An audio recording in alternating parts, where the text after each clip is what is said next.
Всем привет! Сегодня я хочу поговорить о талантах. Чтобы изучить все таланты, нужно перейти в раздел «Герой», затем перейти в раздел «Таланты» и открыть галерею талантов. Прежде всего нужно отметить, что существуют эксклюзивные, боевые и фермерские таланты. В первую очередь я хочу рассказать о боевых талантах. Также существует разделение на начальный, средний и высший, то есть продвинутый уровень. Чем выше уровень таланта, тем выше свойства, которые он будет давать. Боевым героям нужно ловить только продвинутый уровень. В некоторых случаях, в основном в начальных стадиях игры, если у вас недостаточно камней обновления талантов, то временно можно довольствоваться средним уровнем, но лишь временно. Я разделю таланты на несколько тиров, от S до D, где S это у нас обязательный талант, а D это плохой. Поговорим о каждой категории более подробно, начнем от худших к лучшим. Что можно сказать по поводу талантов из категории D? На них мы не будем особо останавливаться, так как они бесполезны. Первые три никак не влияют на усиление героя. Лидерство же дает всего 75, что очень мало и также почти не повлияет на исход боя. Теперь поговорим о талантах из категории C. Первое, кого я сюда добавил, это была точность, очень ситуативный навык. Может зайти против героев, у которых существует эксклюзивный талант уклонения, то есть друида и феникса. Не универсальные, лучше не занимать слот. Тем более имеется шанс на шанс, а уклонение ведь тоже шансовое, то срабатывание КПД будет еще меньше. Второе, что я добавил, это кража душ. Не имеет особо смысла, так как в игре существует механика, что бот не тратит всю ману. В итоге, если слишком много получаешь, то он начинает копиться. Бот по нечетным ходам кидает свой первый активный навык, а по четным ходам кидает ульту. Скорее всего, к второму ходу у вас так и так будет хватать мана на ульту. Поэтому кража души вам ничего не даст, так как на третьем и так условный панда не даст кулак, а на четвертом снова накопит. Следующий талант, который был добавлен в это подразделение, это у нас отвлечение. Увеличивает расход очков души всех активных навыков героя. Может зайти против Феникса или Некроманта, чтобы его убить до призыва. В других случаях проще взять сопротивление, чтобы защититься от ульты врага. Следующее это приручение. Может работать только если ваш дракон прокачан на максимум, иначе бонусы будут слишком маленькие. Но все равно в большинстве случаев я предпочел бы этому таланту другие. Возможное исключение это комбинация с Пожирателем Солнца. Там, во-первых, будет снижение урона противника дополнительное, что очень важно, о чем речь пойдет далее. А также Пожиратель Солнца наносит урон всем врагам раз в 2 раунда. Так как эффект накапливается, то урон проходит существенный. А с приручением дракона совсем огромный. Около 1 ранга. Протыщен на славном поле битвы. Также я сюда добавил увядание воли, это снижение атаки вражеских солдат, и проникновение, это снижение защиты вражеских солдат. По сути, эти таланты довольно-таки похожи между собой по механике, поэтому они будут рассмотрены вместе. После последнего обновления у А-ранга примерно снимается около 40 статов с этими талантами, что делает их не совсем бесполезными, но все еще ситуативно. В игре присутствует формула, если ваша атака превосходит вражескую защиту на 50 и более, то вы нанесете максимальный урон с коэффициентом 1,9. Если ваша атака уступает вражеской защите на 50 и более пунктов, то вы нанесете минимальный урон с коэффициентом 0,45. То есть этот талант не даст вам пробить с помощью вашего Б-ранга вражеский А-ранг при равной прокачке, но и также вашему А-рангу нанести больше урон по вражескому Б-рангу. Имеет смысл только в конкретных случаях, когда против определенного противника нужны статы, но так как сила универсальности, эти таланты не очень актуальны. Дальше поговорим о талантах из категории Б. Они уже довольно-таки нормальные, некоторые очень заходят на определенных героев или сборки. Первое, что я добавил сюда, это было тайное знание. Очень неплохой навык, но нужно понимать, что именно он делает.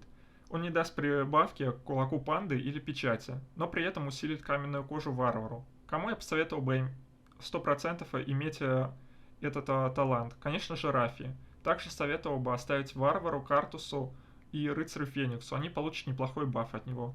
Если вы небольшой донатер, то не стоит рисковать и скручивать у этих героев продвинутое тайное знание, так ничего лучше вы можете не найти.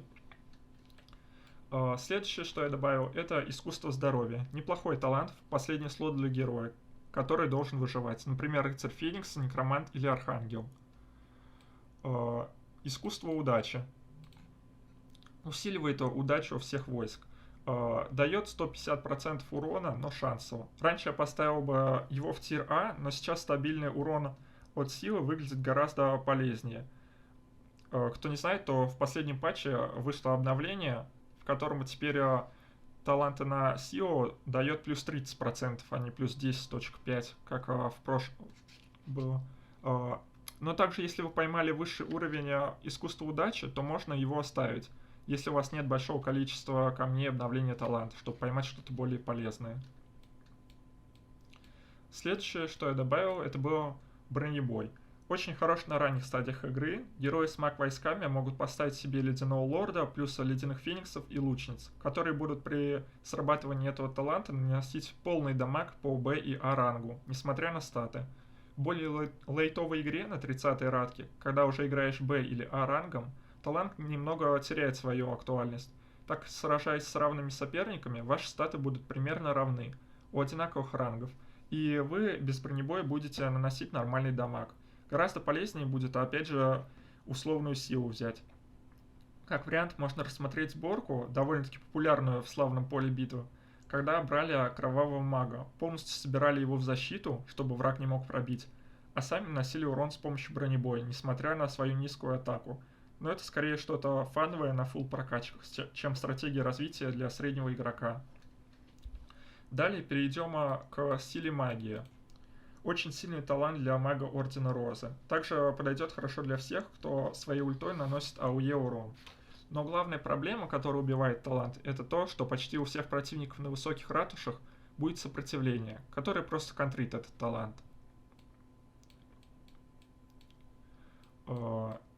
Эрозия. Есть шанс проигнорировать вражеское сопротивление. Казалось бы, решение предыдущей проблемы. Но не все так просто. Занимать 2 слота талантов очень сомнительно для такой комбинации, когда есть те, которые нужно обязательно иметь. О них мы поговорим позже. Талант подойдет опять же всем героям с АОЕ уроном ультой. Но проблема таланта это опять шанс на шанс. Сначала само сопротивление должно сработать, а потом на это сопротивление должен сработать пробив. Итоговая эффективность не такая высокая, как хочется. Также в мобилизациях чаще всего есть лорд стихии, который дает возможность проигнорировать сопротивление врага. Также еще у снежного ребенка есть своя эрозия в талантах. В принципе, этих 2 факторов достаточно, чтобы отказаться от этого таланта в пользу других. Теперь перейдем к тиру А. Это у нас уже хорошие таланты, которые можно 100% уже оставлять. Молчание. Очень сильный талант, ведь если вражеские войска не ходят, какая разница на остальные показатели? Подойдет абсолютно всем героям, исключение разве что Картус, так как благодаря своим навыкам он и так снижает мораль противника очень сильно. Но есть несколько проблем. Первый из них это Завоеватель. Его уникальный талант просто убивает молчание, а на поздних этапах игры этот герой на арене в мобилизации есть почти у всех. Вторая же проблема это противники, кто слишком упоролся в мораль. В игре есть ограничения. Вы максимум можете иметь либо 24 мораль, либо минус 24 мораль, если не учитывать мощи Ларри. Аналогично, кстати, и с удачей. Так вот, есть противник, кто слишком много взял морали и превысил этот порог. Взял мораль в талантах, в драконе, одел скин арены и другие скины. В итоге у него там мораль выходит выше 30, а ваше молчание лишь возвращает его к пределу, не нанося по сути вреда. Ну и последняя проблема это шансовость. Талант может как сработать у нескольких отрядов врага при показателе минус 1, так может и вообще не сработать при минус 24. Следующий это ослабление. Ослабление это крутой талант. Он снижает врагу ХП. С удара вы сможете убить больше вражеских войск и получить меньше урона от оставшихся. Хоть и того ты убьешь и меньше войск, чем если бы ты был силой, но зато можно комбинировать вместе с драконами, наносящими урон, и героями с АОЕ ультой. Ведь снижение ХП, можно сказать, увеличивает чистый урон по врагу. Однозначно стоит оставлять героям типа панды. сила увеличивает наш урон, а урон это самое главное, ведь кто первый ходит и наносит колоссальный дамаг, тот побеждает. Талант подойдет всем, но если у вас много камней обновления талантов, то медленным героям типа Архангела, Феникса и Некроманта можно пробовать поймать что-то другое. Следующее это снижение урона. Я долго думал, отправлять этот талант в категорию А или Б, так как ведь по сути этот талант очень похож на увеличение хп, но все-таки от прямых атак вражеских войск снижение урона будет больше защищать, а от вражеской ульты вас должно защищать сопротивление. Этот талант подойдет всем героям, но героям, использующим дальников, я все-таки посоветовал бы отказаться от этого таланта в пользу урона, так как у стрелков чаще всего либо ты расстрелял врага до его хода, либо ты проиграл, так как тебя заблочили. Особо они не получают урона. Так, дальше мы перейдем к самым лучшим талантам из категории S. Они у нас обязательно в большинстве случаев. Первый это у нас, конечно же, искусство харизма. Основной талант, который должны иметь все, чтобы как минимум не пропускать ход, а в лучшем случае ходить дважды. Это по сути 200% урона, хоть и шансово. А у каких-нибудь урс, если выпадет 2 раза двойной удар, то это и все 400% урона, которые могут перевернуть бой. Вторым я хотел бы отметить подстрекательство. Супер полезный талант. Если хотя бы 3 из 5 ваших солдат имеют шансовое умение, например, Урса чаще будет бить 2 раза, темные кони будут чаще критовать, ледяные лорды чаще морозить и так далее. Навыки солдат типа двойного удара Урсы дают 200% дамага, а некоторые навыки, как у ледяного лорда, вообще могут решать исход боя. Ну и также сопротивление. Супер важный и полезный талант. Вы можете сопротивляться контролю, как, например, овца мага или кулак панды. Также можете избежать критического дамага от АОЕ ульты вражеского врага. Что хотелось бы сказать в заключении. Этот гайд поможет новичкам определиться с талантами для своих героев. Также может быть чем-то полезен для старых игроков. Я старался не вычислять здесь каких-то точных формул, так как это все довольно-таки муторно и сложно. Новых игроков это будет только запутывать и мешать донести суть. И главное, как только вы будете достаточно опытны в игре, старайтесь всегда думать своей головой. Ведь если у вас сборка через ангелов, и вы имеете без харизмы 24 морали, то она вам и не нужна. Все гайды это лишь условность. У какого-то конкретного игрока, в зависимости от его игровых предпочтений, может быть свой взгляд на какую-то конкретную вещь. Всех мелких деталей я не учел. В общих чертах по талантам ситуация на данный момент выглядит так. Позже, в зависимости от патча, ситуация может меняться. Всем спасибо за внимание. До новых встреч.